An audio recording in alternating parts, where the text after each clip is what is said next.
Let me introduce our very own mayor of Santa Monica, Mr. Kevin McCune. He will introduce you and give you a welcome. Thank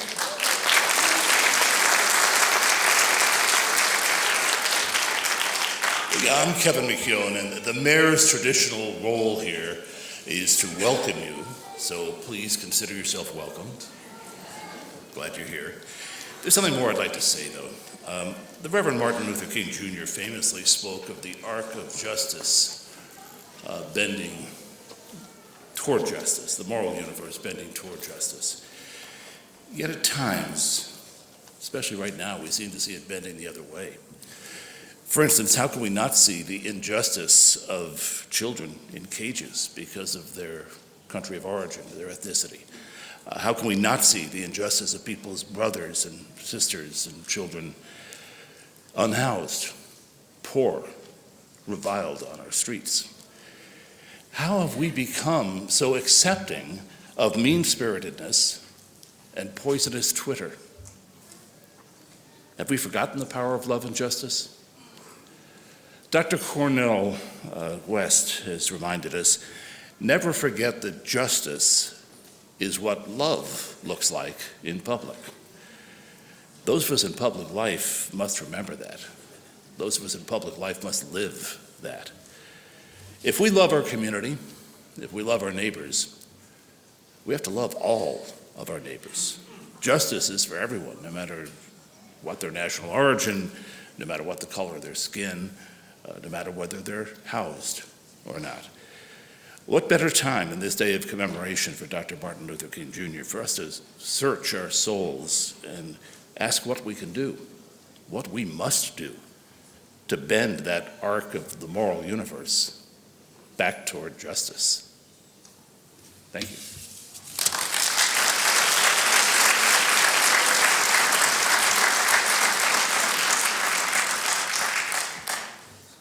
Thank you, Mr. Mayor. My name is Darlene Evans, and before I get started, I'm going to allow the invocation to occur.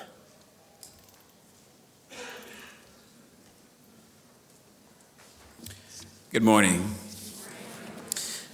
I'm Reverend Lemuel Mack Mosette III, pastor of the historic Calvary Baptist Church in Santa Monica. I'd ask that you stand to your feet if you're able at this time as we open the celebration with an invocation. Bow your heads if you would. Faithful God, we come with gratitude for your unending and overarching grace. Today, as we celebrate your legacy of love and mercy, we remember your friend Martin and those who walked alongside him on a continued journey for justice. As we pause on this day in celebration, thank you for cultivating conscience in us. We realize that it takes strength to sit with those with whom no one will sit, speak to those to whom no one will speak, and give voice to those to whom no one will listen. We again thank you for your grace and your mercy and strength for the journey. Bless us now as we celebrate the name of our Christ. Amen and amen. Thank you so much. You may take your seats.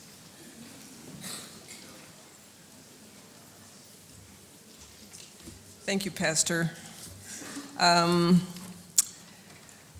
name is Darlene Evans, and I'm chair of the Reverend Dr. Martin Luther King West Side Coalition.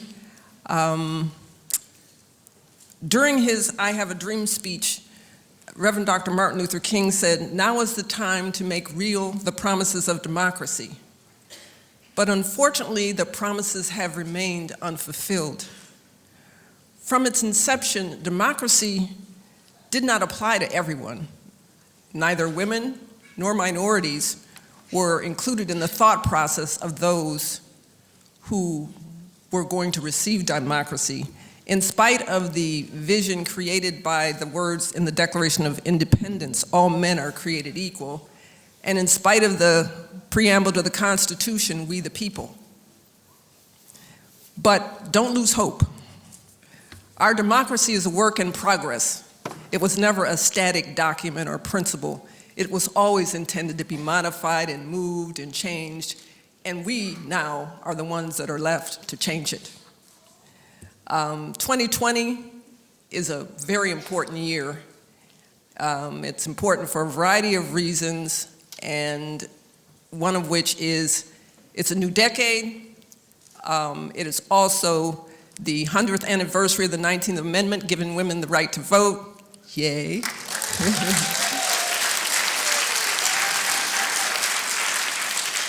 It's the census, and we encourage everyone to participate. It's also an election year, a presidential election year. And at the risk of overusing a well-worn phrase, this is going to be one of the most consequential elections of our time. So we encourage everybody to get out and vote. And if you can't vote, at least help out, participate, learn what the issues are, help out a candidate, make phone calls, do phone banking, do something. But it is not a time to just sit down and do nothing.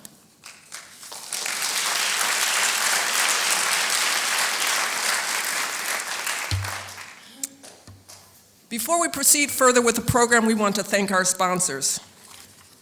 Number one of which is the city. We thank you for the continued support. SGI USA, who's wonderful to us and hosts us every year, and it's just, we couldn't do this without them. Santa Monica College Associates, who have helped us out this year with the speaker, the Rand Corporation, the Fairmont Marymount Hotel, which is hosting the Community Involvement Fair, which immediately follows this event, and it's right down the street, and we encourage you to come and be with us there. The Santa Monica Bay Area Human Relations Council, City TV, and all our donors and contributors which help us put on this program every year. I also want to thank all the individuals in the community groups who donate to our cause, and encourage you in the audience, if you haven't already donated, please do. There are 2 donation boxes as you leave the auditorium, and they will be there for you to assist us to continue to put on this program. For me, I want to personally thank the Reverend Dr. Martin Luther King 2020 Coalition, and I ask you to stand so that you can be recognized, because they work very hard all year long to put this program on, and without them, it wouldn't be possible.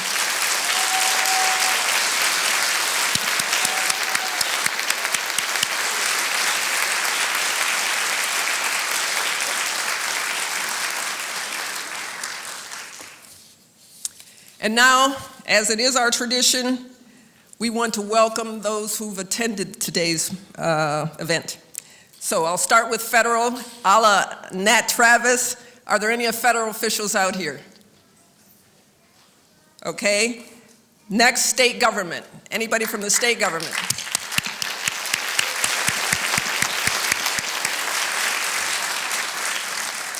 I think we might have some representatives from Ben Allen's office, maybe? No? Okay. They will be at the Community Involvement Fair. Any other state officials? Okay, county officials?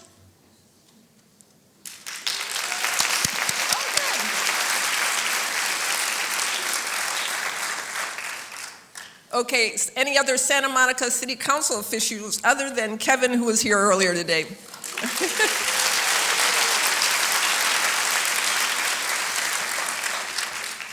Okay. Next, do we have other city officials, staff? Okay. Where? There we go. Oh. Thanks, Rick. Okay, and now we want to, I know we have Santa Monica Police because they're here in their blues, so Cynthia Renal, please stand, all of you, come on, come on, come on, guys. And where's our fire department? Bill Walker, is he here? Okay, come on, guys.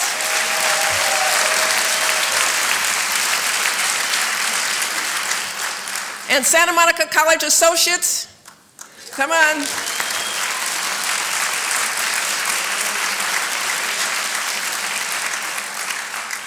Santa Monica College Board.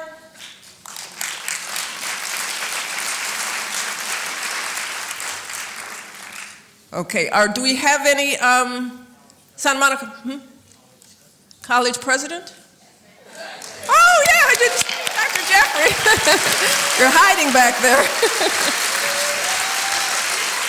How about Santa Monica Malibu Unified School District officials?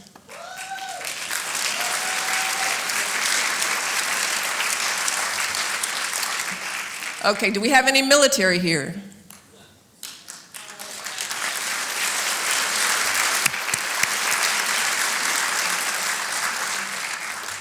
And if so, we want to thank you for your service. I also want to give a shout out to anybody from the League of Women Voters, which is celebrating their 100th year, and will be doing voter registration at the Community Involvement Fair. Anybody here from the League of Women Voters? Okay. I also want to give a shout out to Calvary Baptist Church that's celebrating their 100th year. Anybody here from Calvary?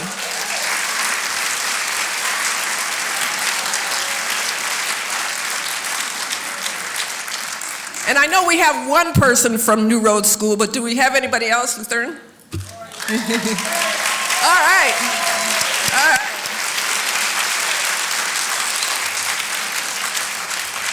And are the ladies from Chosen Gospel Recovery, Ruby Houses 1 through 6, do we have any here? If so, please stand. All right.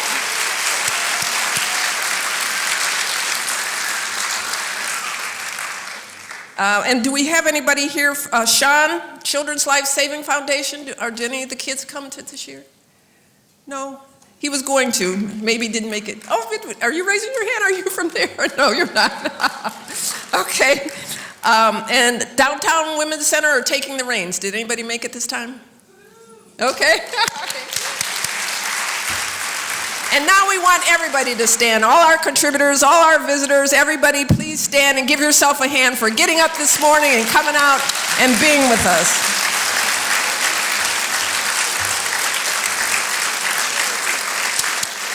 And let's get this party started. Come on.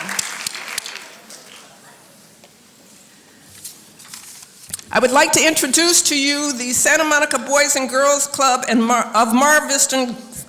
The Santa Monica Boys and Girls Club of Mar Vista Gardens STEP team. They promote teamwork, healthy lifestyles, and relationships.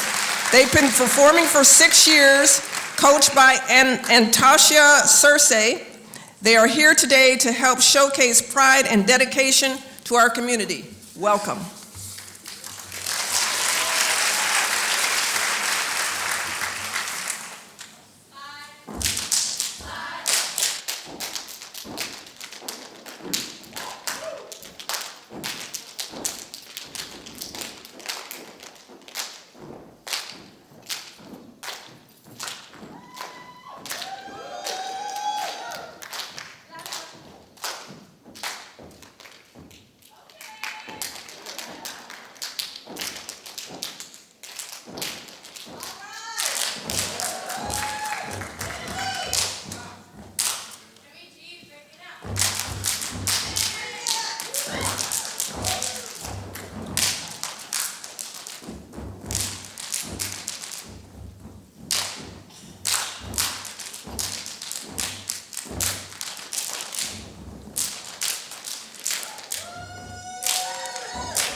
Good morning.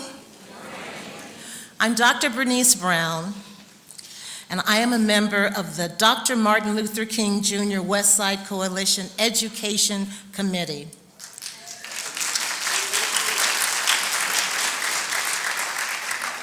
As part of the application process for the 4 awards we will present today, students from West Side schools submitted their original artwork that was inspired by Dr. King's 6 principles of nonviolence.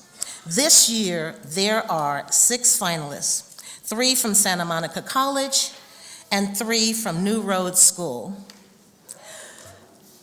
Dr. King's 6 principles of nonviolence guide the steps for social and interpersonal change. In summary, the 6 principles are: Principle 1, nonviolence is a way of life for courageous people. Principle 2, nonviolence seeks to win friendship and understanding. Principle 3, nonviolence seeks to defeat injustice, not people. Principle 4, nonviolence holds that suffering can educate and transform. Principle 5, nonviolence chooses love instead of hate. And Principle 6, nonviolence believes that the universe is on the side of justice. There are 4 different awards: the Martin Luther King or MLK Award, and 3 awards named in honor of the founders of the Reverend Dr. Martin Luther King West Side Coalition.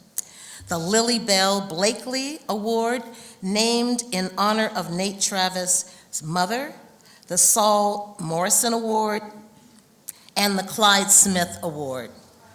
It is my honor to present the recipients of the following awards: Cassidy Davis, the Saul Morrison Award.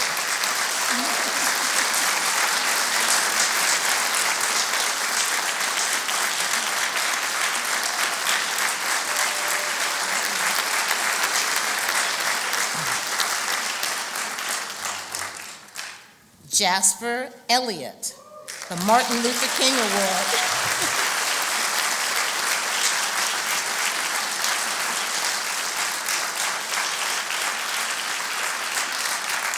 Wait a minute.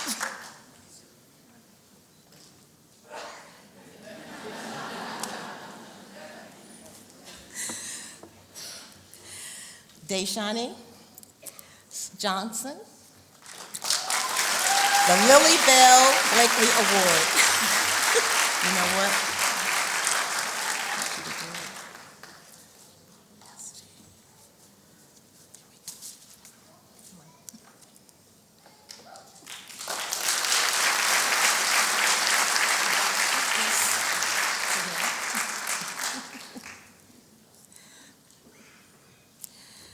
Ariana Torres, the Martin Luther King Award.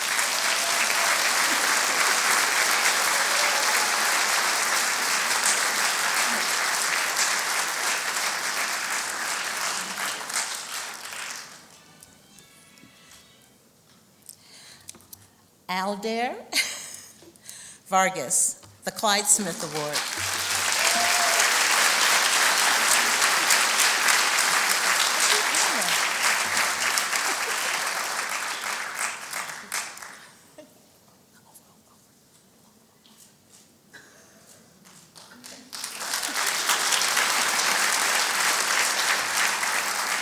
And we have one other recipient, but he's in traffic right now. His name is LaVey Cole, and he is receiving the Martin Luther King Award as well. Let's give them a hand.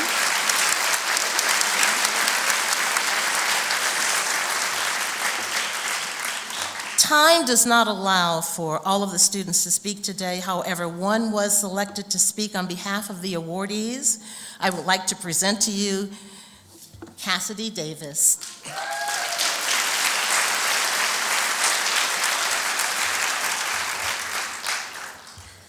Good morning, everyone. My name is Cassidy Davis. Although I have written many poems, I have only shared 2 publicly, and I am extremely honored to receive an award today for the one I submitted. One thing that I know is that all of us who were chosen to receive awards today are very grateful for those who took the time to help refine our work, encourage us, as well as provide continual support. A short-term goal of mine is to donate my hair to Pink Heart, an organization which donates wigs to women and children who experience hair loss due to medical reasons. When I was 7 years old, I lost my mom to stage 4 breast cancer. Of course, being so young, I did not fully understand that she physically would not be with me anymore. My mom's death motivated me to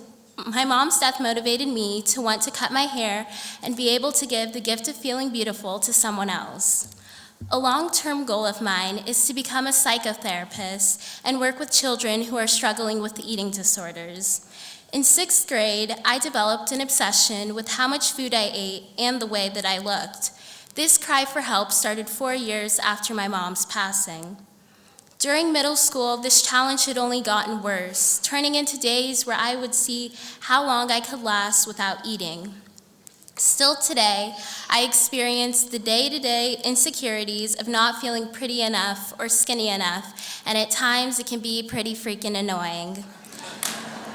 Despite my journey to self-love being challenging, I'm continually learning to love myself more and take care of my body.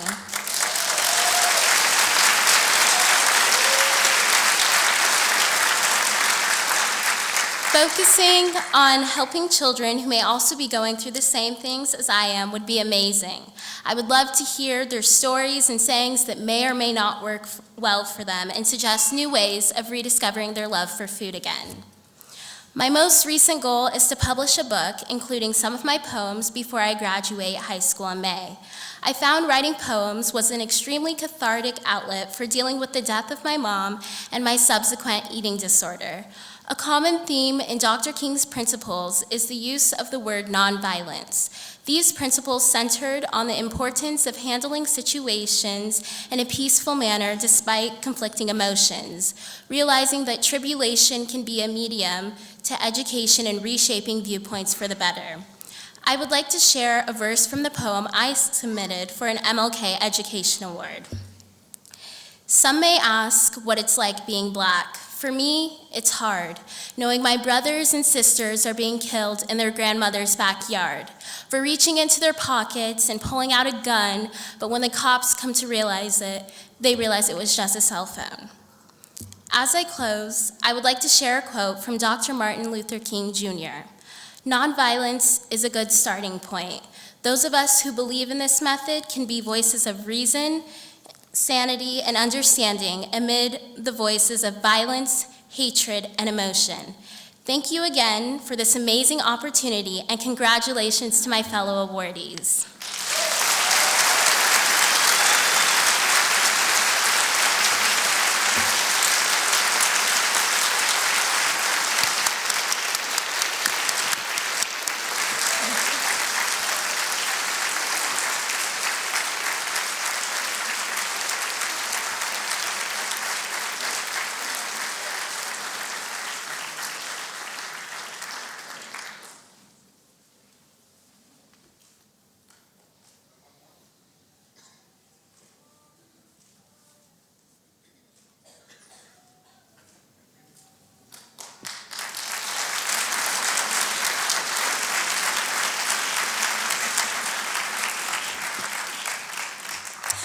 In conclusion, I would like to share a famous quote by Dr. King on education. The function of education is to teach one to think intensely and to think critically. Intelligence plus character, that is the goal of true education. Today, I believe these students have demonstrated both intelligence and character. Please meet your future.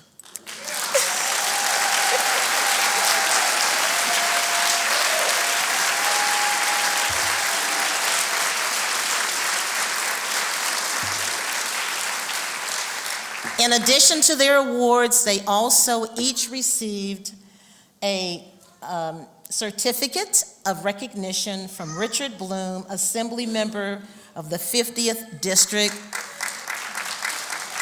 along with a cash scholarship. Thank you very much.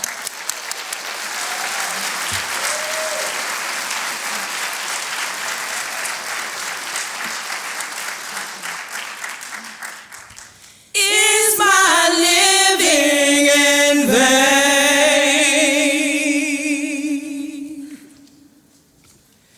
Is my giving in vain?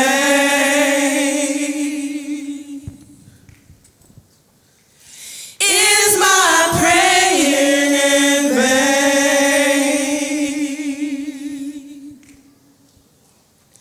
Is my fasting in vain?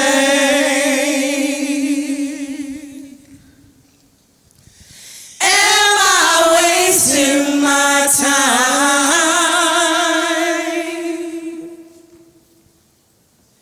Can the clock be rewind?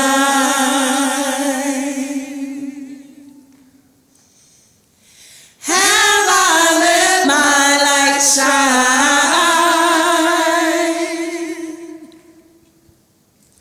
Have I made 99? No, no, no, no, no. No, no, no. Of course not. No, no, no, no, no, no, no, no, no, no, no. No, no. Of course not. No, no, no, no, no, no, no, no, no, no, no, no, no, no, no, no, no, no, no. No, no, no, no, no. Of course not. Of course not. No, no, no, no, no, no, no, no, no, no, no, no, no, no, no. Of course not. Of course not. It's not all in vain. It's not all in vain. It's not all in vain. It's not all in vain. It's not all in vain.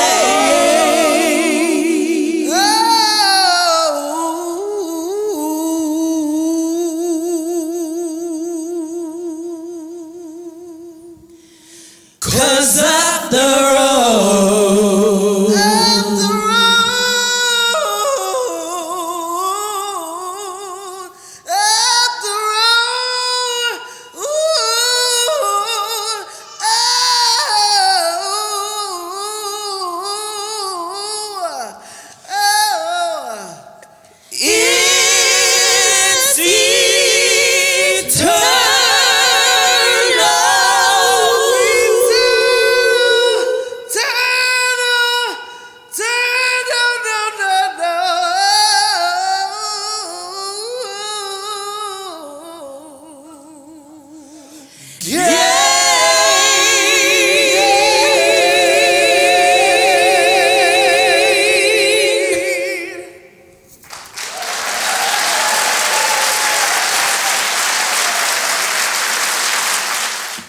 This is in reference to our Community Light Award.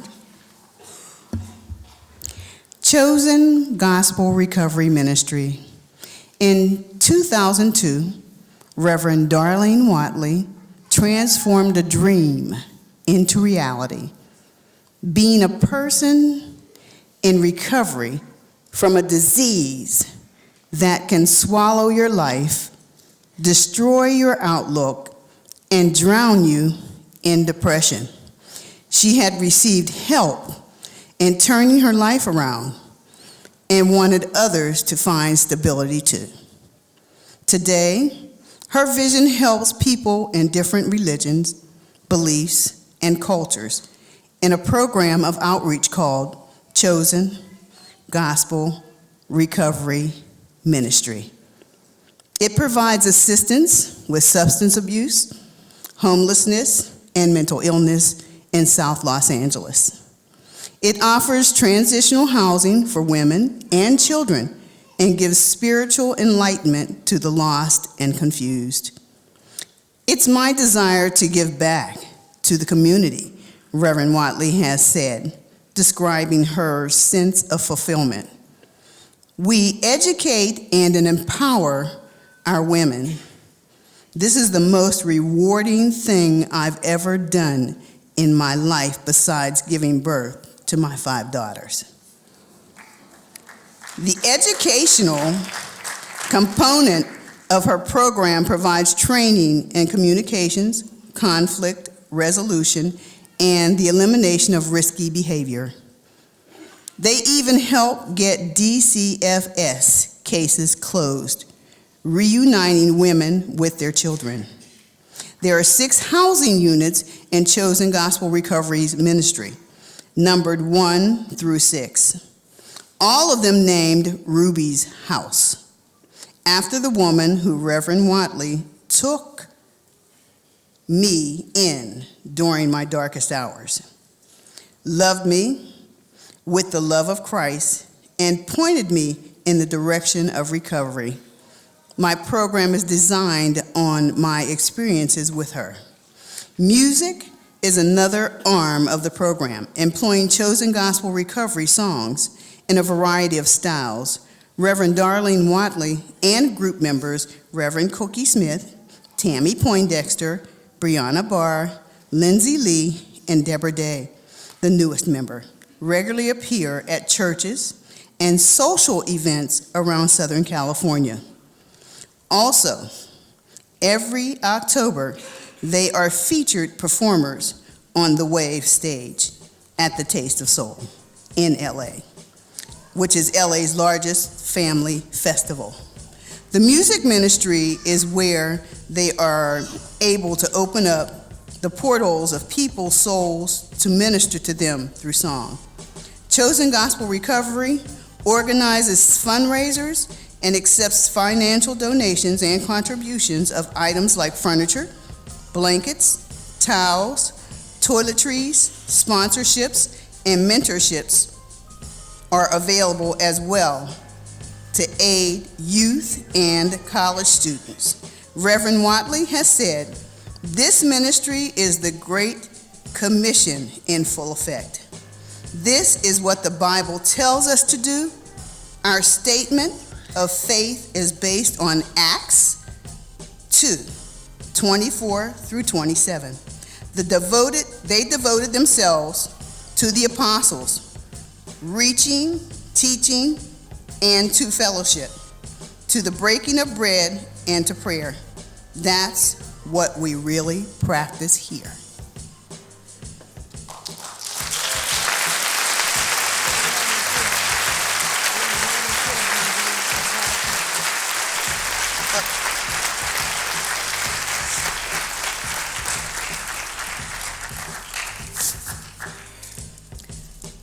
On behalf of the Reverend Dr. Martin Luther King Westside Coalition, I present you with this Community Light Award.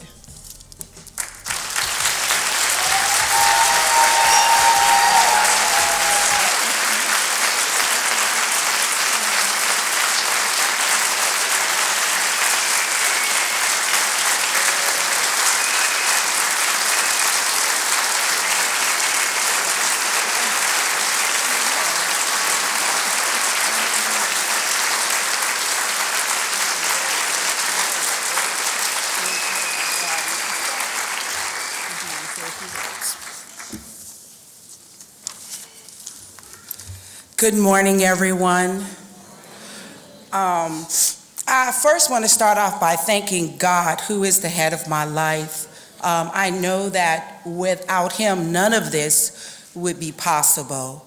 I want to thank the CGI, this wonderful, fabulous auditorium where we all can come together as one, number one, to celebrate Martin Luther King's Day. Secondly, just the MLK, I'm sorry, Junior, I'm kind of emotional. Didn't think I was gonna cry. But the West Side Coalition, you guys are fabulous. I love what I'm seeing and what I'm feeling from each and every one of you from the time I met you all. Miss Monica White, Miss Becky, I love you. I love you too. Miss Darlene Evans, we have the same name, and Miss Mary Pat Cooney. I just want to thank you all for showing us all the love. You guys are so professional and made us feel so comfortable and so detailed. I love it. Thank you all for inviting us. And may God bless you all as we continue this journey.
I'm Luthern Williams, head of New Road School, and I'm here to introduce the inspiring Amanda Gorman, a New Roads alumna from the class of 2016. But before I do that, Amanda and I were having a little bit of a discussion in our seats. We weren't supposed to be talking, but we were. And I looked at the back of the program, which said, "Intelligence plus character, that is the goal of education." And Amanda and I both immediately realized that that is the quotation that is on the elementary school building as you enter New Roads. And interestingly, as I look at sort of three of the New Roads students who were honored this morning, Cassidy, who spoke beautifully, and Jasper and Deschanais, I realized that one of the reasons I'm so honored to represent this school is because these children truly do embody the spirit of that quotation. Dr. King dreamed of a day when we would live in a nation in which people would not be judged by the color of their skin, but by the content of their character. Though I'm not biased, I believe that had Dr. King envisioned a school, it would be New Roads.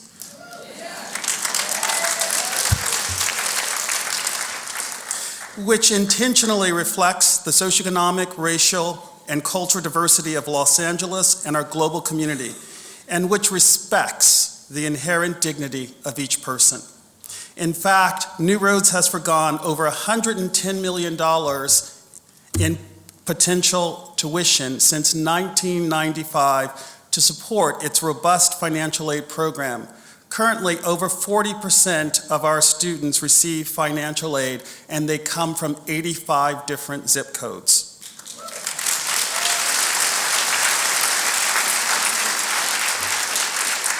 I think it is important to give you a sense of the soil of the school in which Amanda grew and discovered her voice. But before that, I'll do a little bit of a digression. Everybody knows that a great child comes from a great mother. Joan, would you please stand up so we can acknowledge you?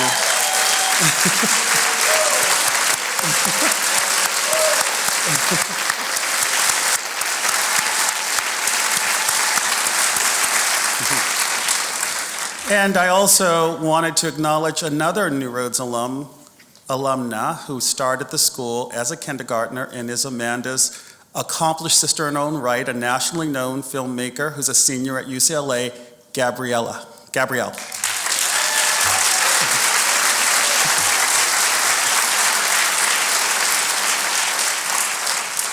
And I wanted to mention my mentor and my friend and a founder of New Roads School, Nat Travis.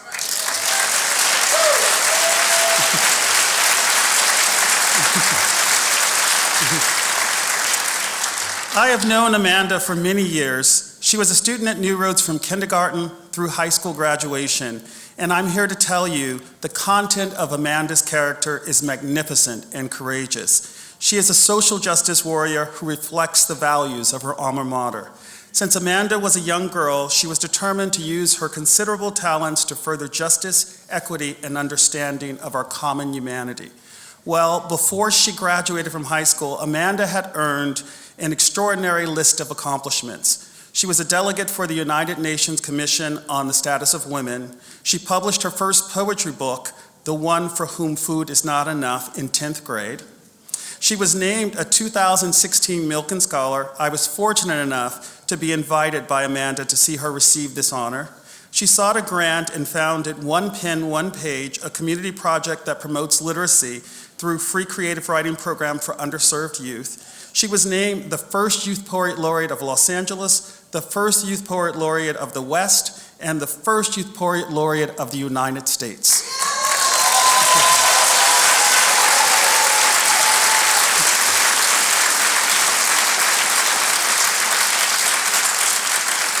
Amanda has used her artistry and distinctively powerful voice to advocate for racial equality, women's rights, climate action, and LGBTQ rights. She has been called the next great figure in American poetry and has performed at the Obama White House for an audience that included Lin-Manuel Miranda, Al Gore, Hillary Clinton, Malala, and others. She has spoken at events and venues across the country, including the Library of Congress and the Lincoln Center. She currently writes for the New York Times newsletter, The Edit, and recently signed a 2-book deal with Viking, a division of Penguin Random House, after a bidding war with 8 publishers.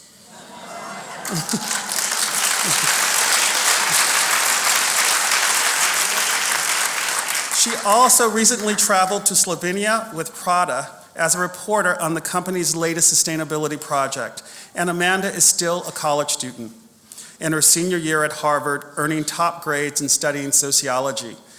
Amanda, you make all of us look a little bad. In closing, I would like to share a quick story. Recently, Amanda reconnected with Shelley Fredman, who taught Amanda writing in 3rd grade. In fact, Shelley was one of the teachers who inspired Amanda to understand the power of creative expression by reading aloud to her from Ray Bradbury's Dandelion Wine. Shelley, would you please stand up so we can acknowledge the power of an inspiring teacher?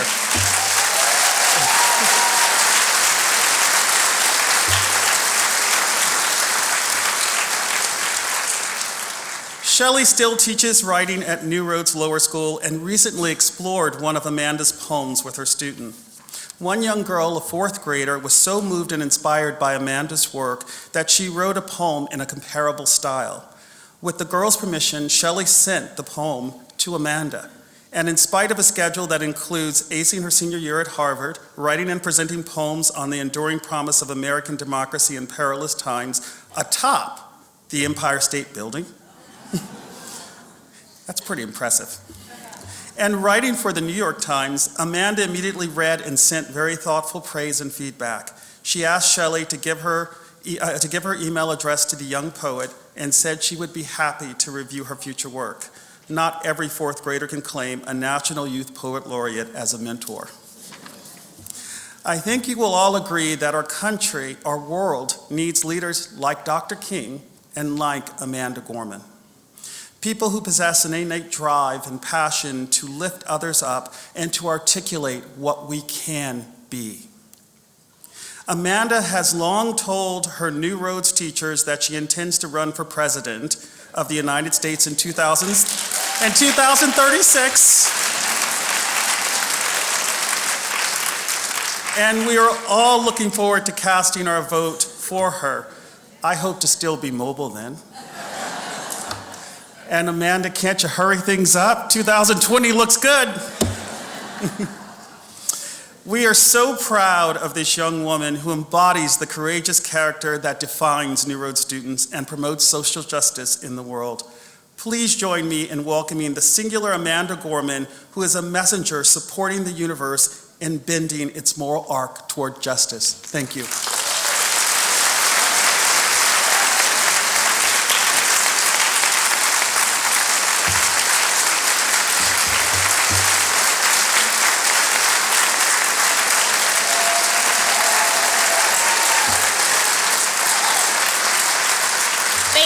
Okay, everybody sit down. We got a lot of things to get through. Hello, everybody. Happy Martin Luther King Day. Thank you so much for coming out. Before I begin, I wanted to give a quick few thank yous. One being obviously to this incredible coalition and to Santa Monica College for bringing me in to speak. I also want to give a huge congratulations to our awardees and also to our phenomenal performers. Yes, applause for that. I also want to give a personal thank you to my family, both biological, communal, and my New Roads School family, who is proliferating throughout the crowd. If you know who you are, if you're part of my New Roads School family, parents, friends, teachers, please stand up. Yes, I'm looking at all of you. Thank you, thank you.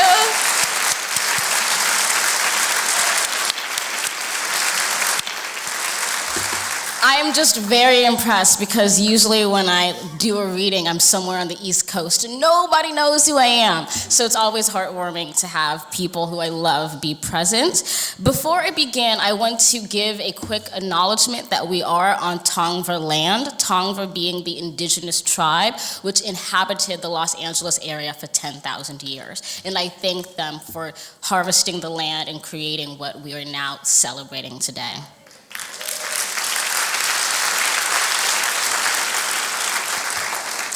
As I thought about what I would speak about today, I was thinking about the quotation that we keep talking about from Dr. King's I Have a Dream speech, where he says, "We have come to remind America of the fierce urgency of now.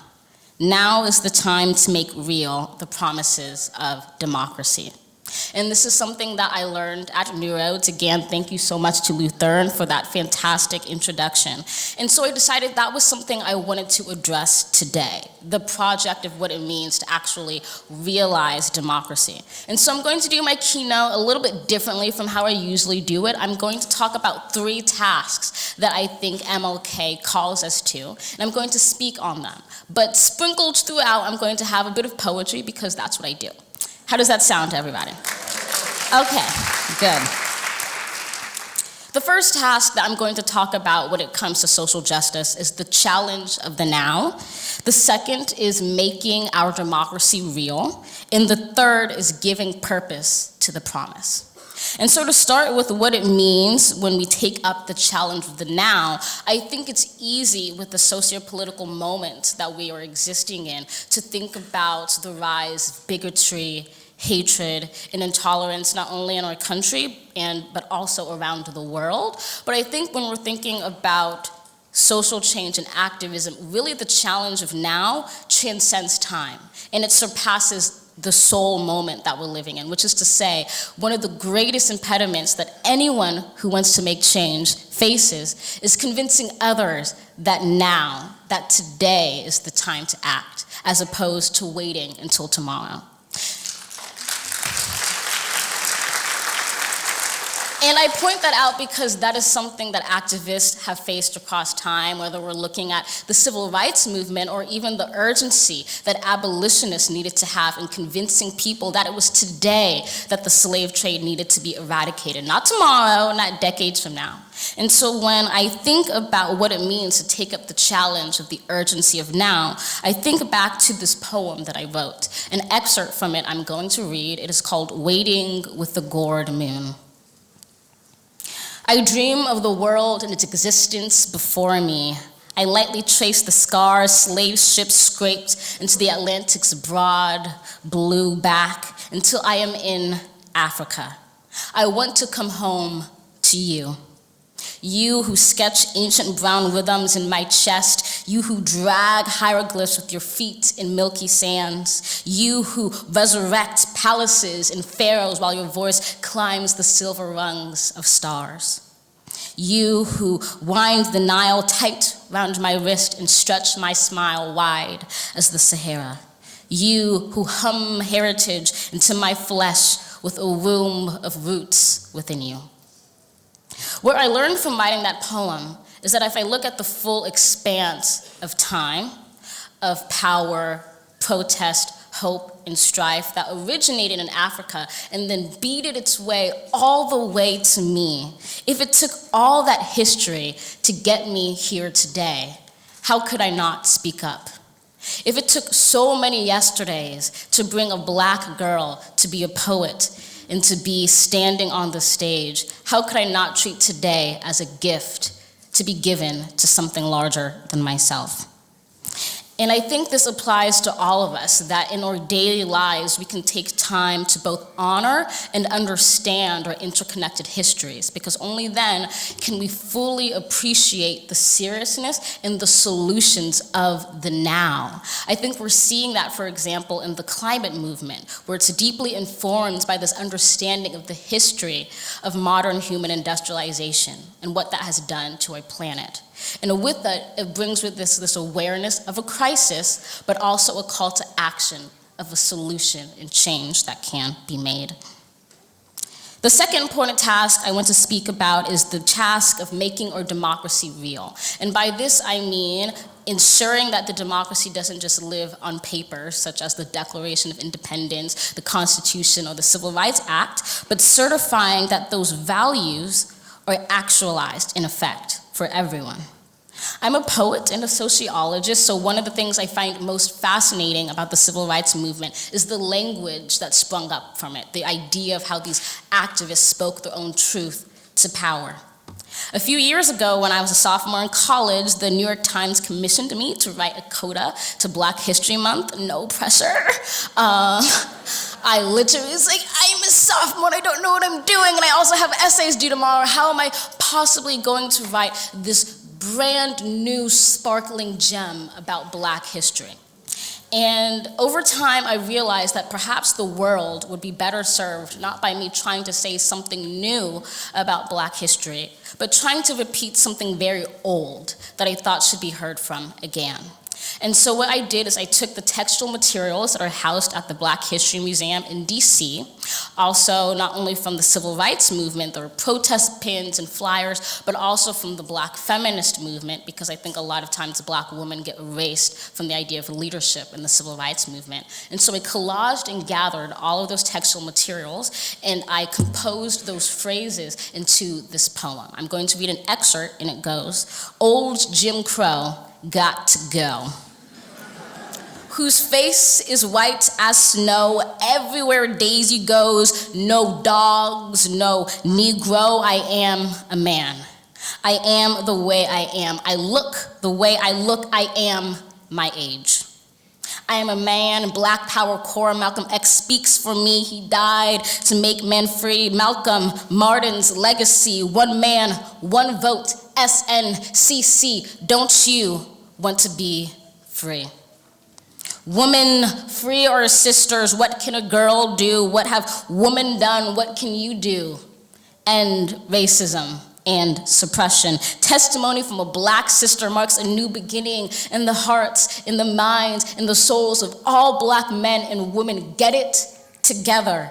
We march against slavery. We march with Selma. The moonwalk won't be as bad as our walk. Move on over. We'll move on over you. Lifting as we climb. We shall overcome. Ride, core. Keep us flying. Keep us flying. Don't you want to be free? Liberty and equality, they shall not die.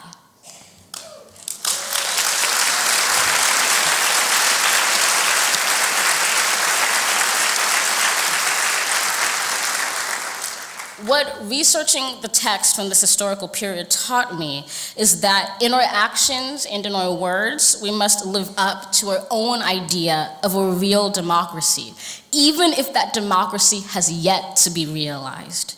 We cannot wait for a government to actualize liberty and equality for us. We must live for and live out and speak for liberty and equality in order to bring those principles into the world. Moreover, these activists went beyond just using their language. All the text that I pulled from was from marches and sit-ins and boycotts and meetings, meaning that these activists took it upon themselves to make sure that their own language of democracy was both actualized and embodied by themselves, meaning words only mean change when they are backed by the will of justice. These words and actions together created that immediacy of the now. It created this urgent chant across the country that could not be ignored. And our democracy today is less of a dream and more of a reality because of the will to speak words into action. The last collective task I want to speak about today is the challenge of giving purpose to the promise. This summer, CBS, we do a lot of these interesting poems together. They had me do one, like Lutheran mentioned, at the top of the Empire State Building. They're like, just do it on the 85th floor and look at the helicopter and don't fall, you'll be fine. Anyways, so we do a lot of these pieces together, and so last summer they approached me and asked me if I would write a poem about the 4th of July. And I was really horrified, not necessarily because I'd be performing this poem in front of 500,000 people live, not because I'd be also performing it with an orchestra behind me, which could not wait for my words. I was horrified because I was worried that if I wrote this poem celebrating our founding fathers, I would also condone the horrid hypocrisy that existed at that time. For example, it was Thomas Jefferson, the main writer of the Declaration of Independence, who owned hundreds of slaves. Even while writing, we hold these truths to be self-evident that all men are created equal. Moreover, it was Jefferson who wrote notes on the state of Virginia in which he denies that Black people, especially a young Black girl by the name of Phyllis Wheatley, in which he argues that they could never, ever write poetry. How threatened the slave order of our founding fathers was by the idea of a young, skinny, Black girl writing a single verse. And so I decided to write the poem.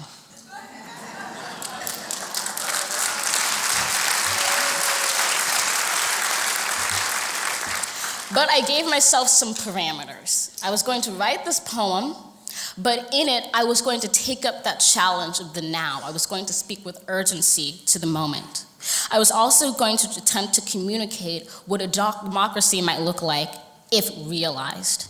And to learn how to best do this, I actually looked to Martin Luther King, who, I will argue this all day in my classrooms, ask my teachers, did this the best. I looked to one of his famous quotations from the March on Washington, in which he says, "I have a dream that one day this nation will rise up and live out the true meaning of its creed. We hold these truths to be self-evidence that all men are created equal." And what I find so genius about this language is that even while reprimanding the US government for its broken promises, Martin Luther King uses that very same rebellious rhetoric to revisit, radicalize, and resurrect our nation's original motto. He understood that while we might not reach true equality today, it is our dreams for tomorrow that give the promises of the past their purpose. So I ask you, when is the time to make real the promise of democracy? The answer is always, always, always, which means we can unabashedly say, why not now? Why not us? Why not here? When we are already tested by a challenging now, when we are the people by which a democracy is made, molded, and materialized. This poem that comes from that is called Believer's Hymn for the Republic. 12 years ago, to be exact, our founders dared to declare the world's most revolutionary act, a pact sworn for liberty and equality. Out of many was born one people, a teeming nation made of nations at its very foundation, a dream for life, liberty, and the pursuit of happiness. Today, we gather so that our founders' words do not go diminished, but also so that their work does not go unfinished. For it's not just a declaration of independence, but the everyday declarations of its descendants that make a people equal. It is our right and our role to remember those words scratched on a scroll so we may live them and heal our nation whole. We roll up our sleeves, we believe in the dream and all these American stories and the glory of the struggle. For it is from our struggle that comes our nation's strength. For the lengths we fight for what is right is the fullest measure of our country's might. And while we cannot shake or cast aside the past, every day we write the future. Together we sign it, together we declare it, we share it, for this truth marches on inside each of us. Americans know one another by our love of liberty, when in fact we are liberated by our love for one another. We understand that a house divided cannot stand.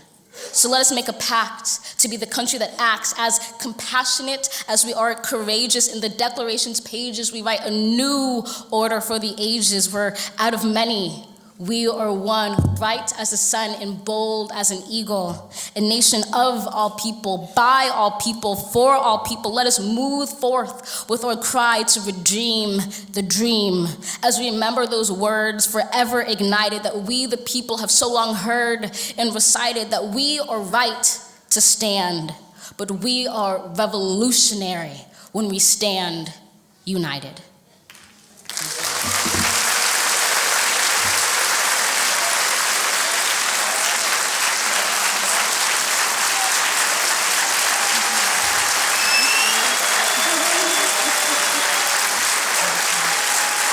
Amanda, on behalf of our West Side Coalition, we thank you for your genius, for your art, and for your words. We have 2 gifts for you. Oh my goodness. Literally a bag full of things from the Santa Monica Travel and Tourism. Oh my gosh. And so you get to share this with your family. Nice, thank you. And secondarily, something you get to open. I'm gonna, and then a gift from the actual coalition if you want to pop thank you open the. Okay. Yeah. So a special commemorative stamp of Dr. King. Oh, thank you. And a personalized journal, kind of an old school Oh, my place for you to goodness. put your words. So thank you. Thank you so much. Thank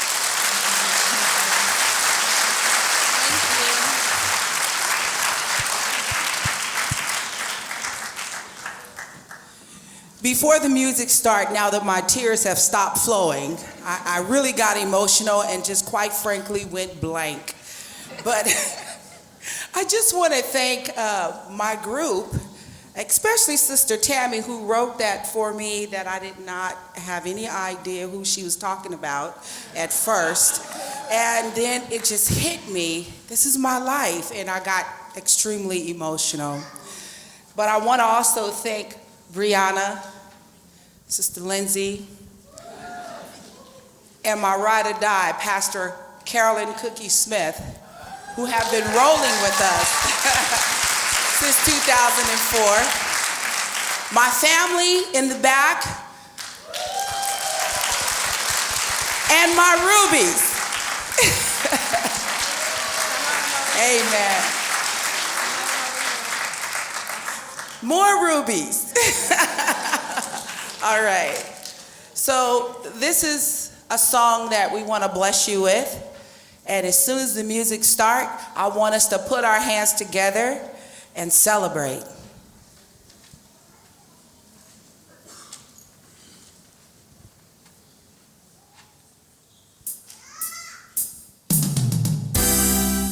Come on, everybody, put your hands together.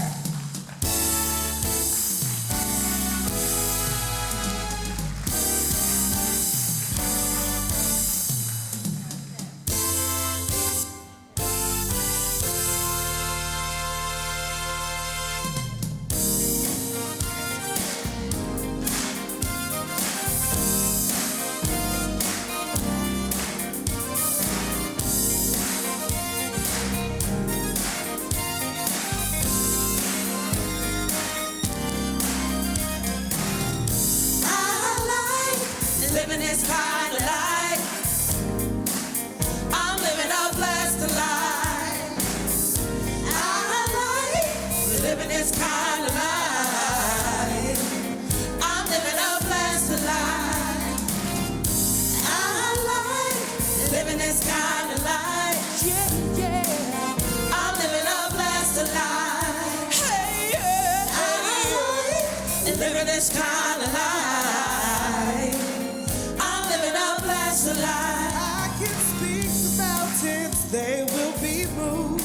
I can speak to dreams, they will come true. I can tell my troubles to get away. God gave me the power to make my day out. I'm no longer walking on sinking sand. I'm just steady resting in my Father's hands. I'm blessed when I come and when I go. Every day I'm living in the overflow. I like living this kind of life. Yeah, yeah. I'm living a blessed life. Hey, yeah. I like living this kind of life. I'm living a blessed life. I can speak to mountains, they will be moved. I can speak to dreams, they will come true. I can tell my troubles to get away, 'cause God gave me the power to make my day, yeah. I'm no longer walking on sinking sand. I'm just steady resting in my Father's hands. I'm blessed when I come and when I go. Every day I'm living in the overflow. I like living this kind of life. I'm living a blessed life. I'm living. I like living this kind of life. I'm living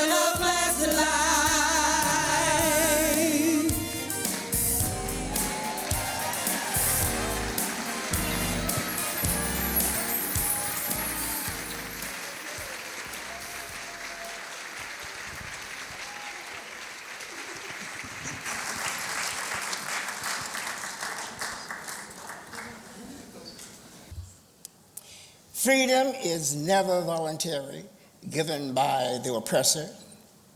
It must be demanded by the oppressed people.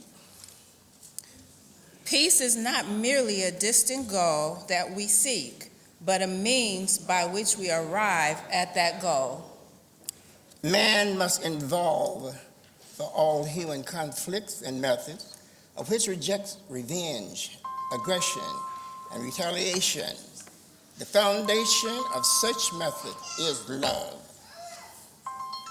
The sweltering summer of the Negro's legitimate discontent will not pass until there is an invigorating autumn of freedom and equality. Okay.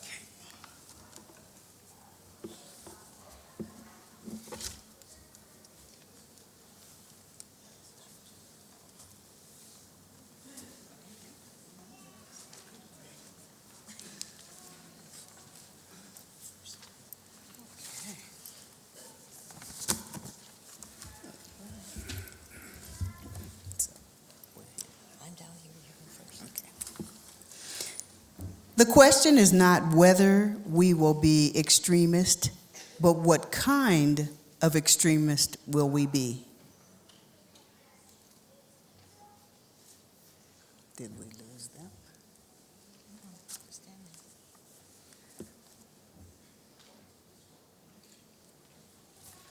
Are they going to catch up?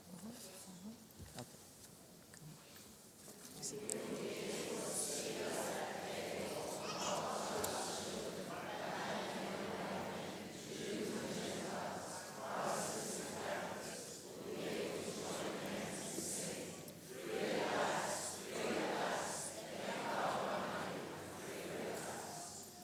We will have to repent in this generation, not merely for the hateful words and actions of the bad people, but for the appalling silence of the good people.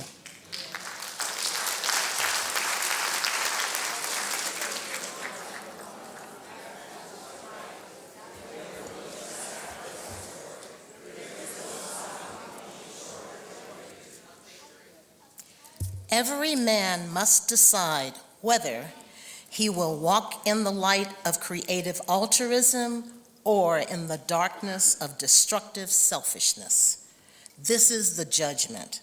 Life's most persistent and urgent question is, what are you doing for others?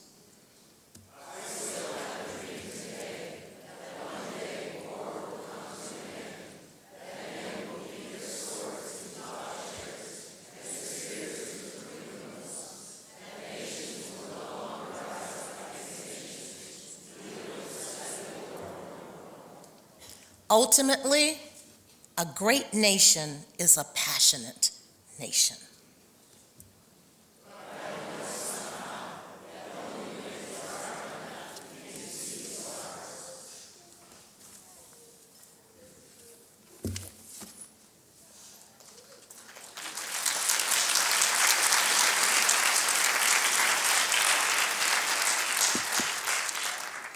Will you bow your heads with me? God of all grace, we thank you for this celebration, the MLK coalition in our community. God, we ask that you help us to embrace the hope, the courage of this celebration with a fresh commitment to democracy. Let faith be the bridge that we build to overcome evil with good, that we may go forth in the power of love. Make us instruments of your peace and reconciliation. God, we pray for all that are in authority, that they make the right decisions, that we may lead a more peaceable life here and now. Amen.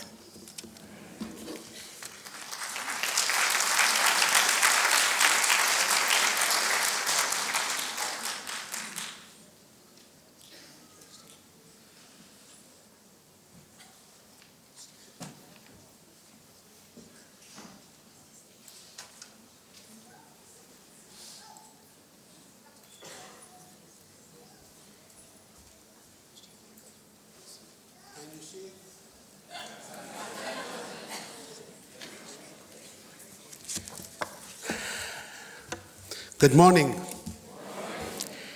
Welcome. Wow, what a fantastic day.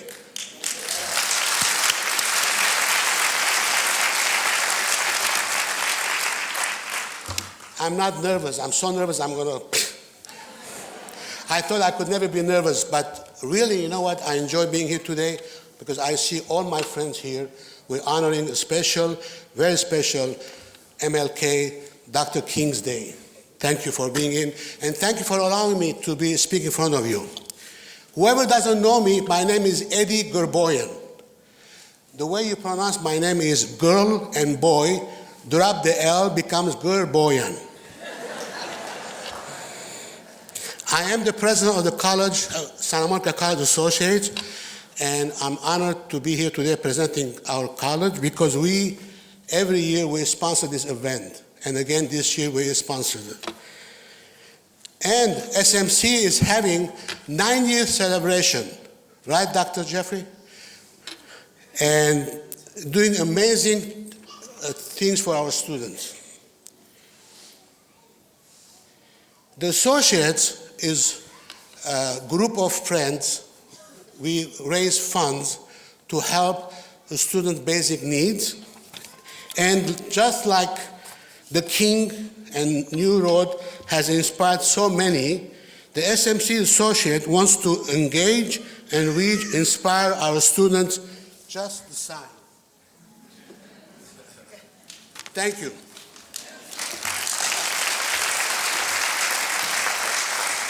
Like they say, our students are our future, and the associate needs members and needs your generous contribution. So don't forget to donate and participate to make our students' life much better in the coming future. One of the reasons I joined the associate because I'm an alumni of Santa Monica College many years ago, and the college was very good to me. I was without a family here, and I went through schools, and I learned speaking English, I hope, and do business, and I grew up in Santa Monica. So I'm paying back my gratitude to the SMC Associate by becoming member and becoming their president, which I was honored to be. Actually, I had a dream, and I want to share. Can we keep a secret? I watched Nat Travis for years leading our MLK events, the community, and I want to be just like him. So I wanted to be here today and speak just the way he spoke. Of course, he speaks better English than I do. Thank you, Nat.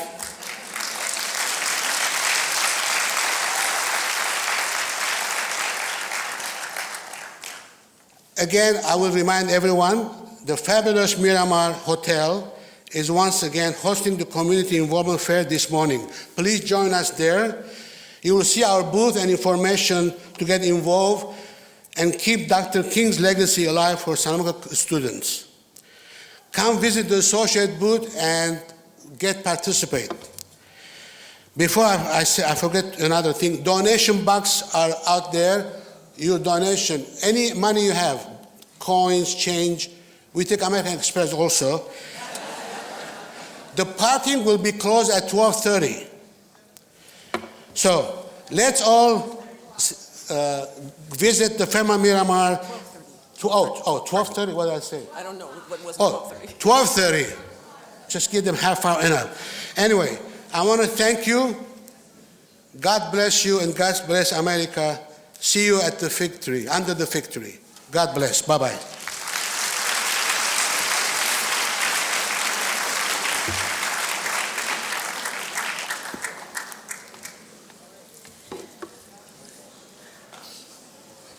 We have one more recipient of the award. He was stuck in traffic, and he's here now. LaVey Cole is being awarded the Martin Luther King Award.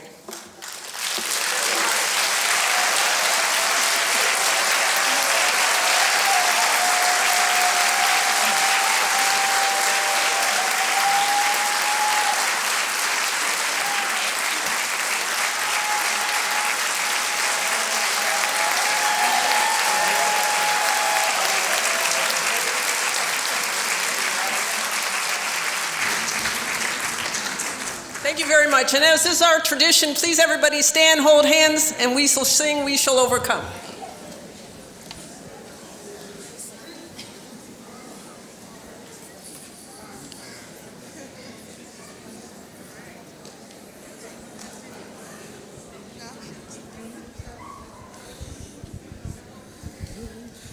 We shall overcome.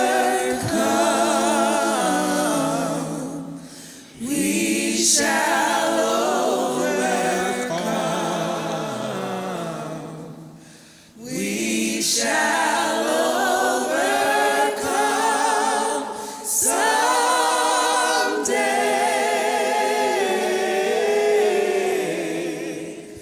Oh, deep in my heart,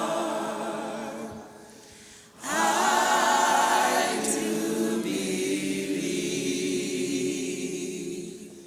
we shall overcome someday.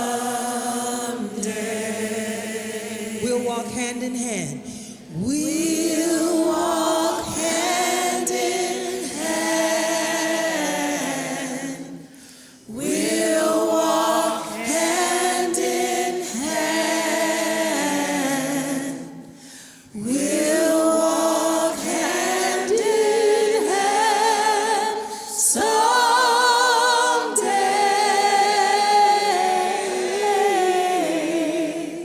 Oh, deep in my heart, I do believe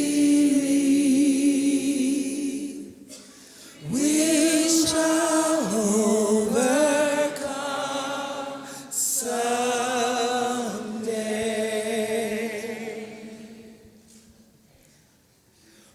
We'll live in peace. We'll live. We shall live in peace. We'll all be free. They're behind us. We shall